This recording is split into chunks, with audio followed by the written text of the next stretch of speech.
एकदा आपल्या सर्वांचं स्वागत आहे माझ्या युट्यूब चॅनलमध्ये। आज आपण पाहणार आहोत बहुगुणी असलेली कच्ची हळद म्हणजेच ओल्या हळदीचे लोणचे कसे करायचे ते पाहणार आहोत। आपल्याला माहिती आहे ओली हळद ही खूप उपयुक्त असते आपल्या शरीरासाठी, जसे की आपली एनर्जी बूस्ट करण्यासाठी, रोगप्रतिकार शक्ती वाढवण्यासाठी अतिशय चविष्ट असं लागणारं हे ओल्या हळदीपासून बनवलेलं लोणचं कसं बनवायचं त्याची प्रोसेस पाहूया। चला तर मग पाहूया ही प्रोसेस। आपण इथे ओली हळद घेतलेली आहे। सर्वप्रथम मार्केटमधून आणल्यावर आपण तिला स्वच्छ धुवून घेतली आहे। त्यानंतर त्याच्यावरचे सालं काढून नंतर अशा प्रकारे तिला आपण किसून घ्यायचंय आणि हा एक आपला एवढा किस तयार होतो। आपण साधारण 1 किलो हळद घेतलीये ओली।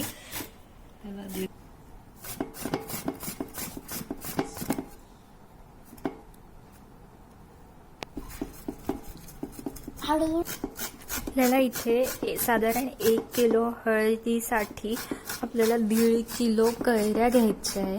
आपण त्याच्यामध्ये कैऱ्या पण ऍड करणार आहोत।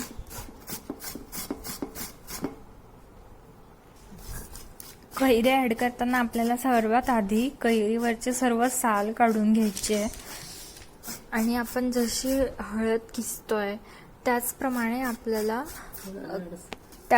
आपल्याला कैरी पण किसून घ्यायची, ती पण एकदम जाडसर। त्याच्यामुळे लोणच्याला एक छान टेक्स्चर येतं। हे जे इथे आपण जे सालं काढून घेतलेले कैरीचे तेही तुम्ही फेकून द्यायचे नाहीये, त्याचाही आपण आमचूर पावडर तयार करण्यासाठी वापर करू शकतो। अशा प्रकारे आपण कैरी छान किसून घ्यायची आहे आणि त्यानंतर मग आपण त्या किसलेल्या कैरीत आपण ही जी हळद आधी किसली होती ती आपण एकत्र करून घ्यायची आहे। आणि मी आता या लोणच्यामध्ये हे केप्रे कंपनीचा मसाला घेतलाय, लोणचे मसाला। तुम्ही कोणताही कैरी लोणचे मसाला घेऊ शकता। तो आपण इथे घेणार आहोत 100 ग्रॅमचा मसाला। त्यासाठी मी आधी इथे तेल गरम करून घेतलंय छान, आणि त्या तेलाला छान वाफ आली की आपण एका परातीत हा मसाला काढून घ्यायचा आहे। त्याच्यावर ह्या परातीत आपण तो मसाला काढून घेतलाय आणि हे तेल आपण थोडं गार होऊ द्यायचंय आणि मग ह्या मसाल्यावर ते तेल आपल्याला ओतायचंय।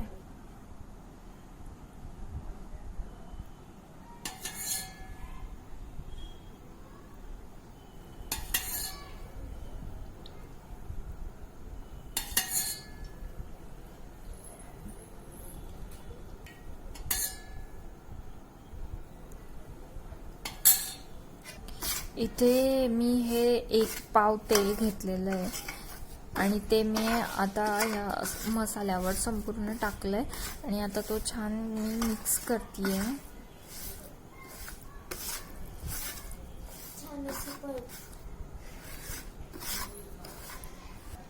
हे आता आपण याला गार होण्याची वाट पाहणार आहोत आणि हे सर्व मिश्रण गार झालं की आपण हे जे कैरी आणि हळदीचा किस करून ठेवला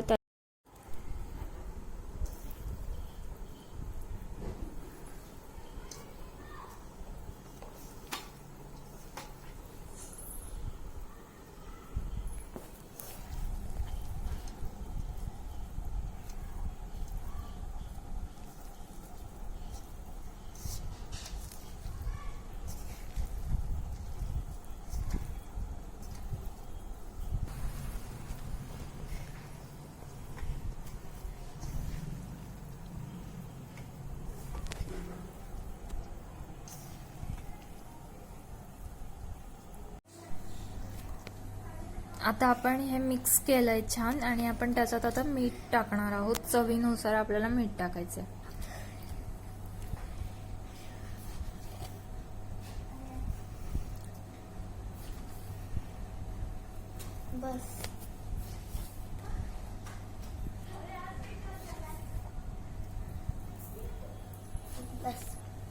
मीठ हे साधारण 6 चमचे मीठ घेतलंय। पोहे खायचे आपल्या 6 चमचे मी मीठ घेतलंय।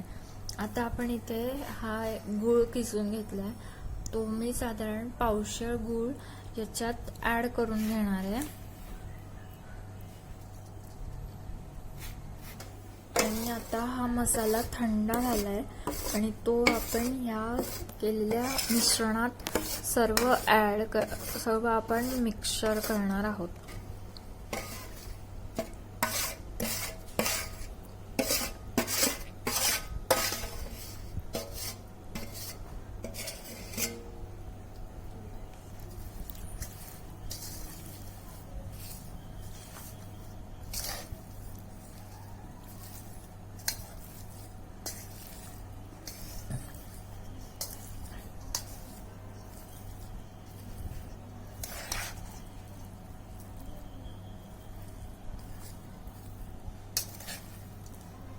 लोणचं खायला खूप छान लागतं आणि तुम्ही पाहू शकता आता त्याला किती छान असा रंग आलाय.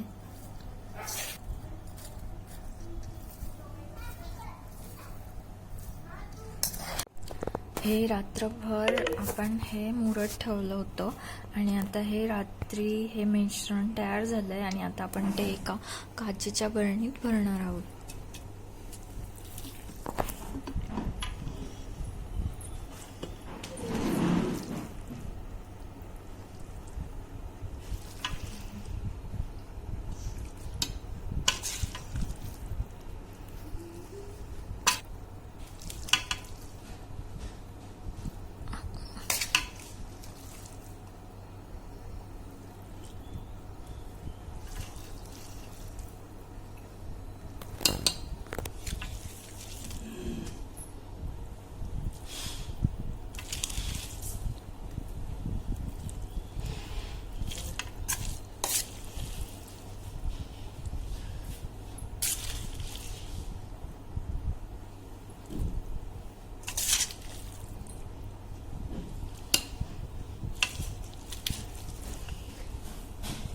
संध्याकाळी का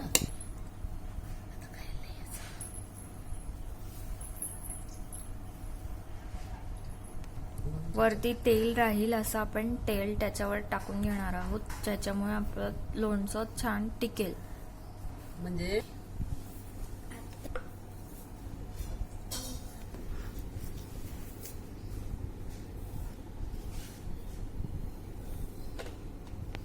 हे आपलं रेडी झालेलं आहे हळदीचं लोणचं. आता हे आपण 8 दिवसांनी ही बरणी उघडायची आहे आणि मग आपल्याला हे खायसाठी रेडी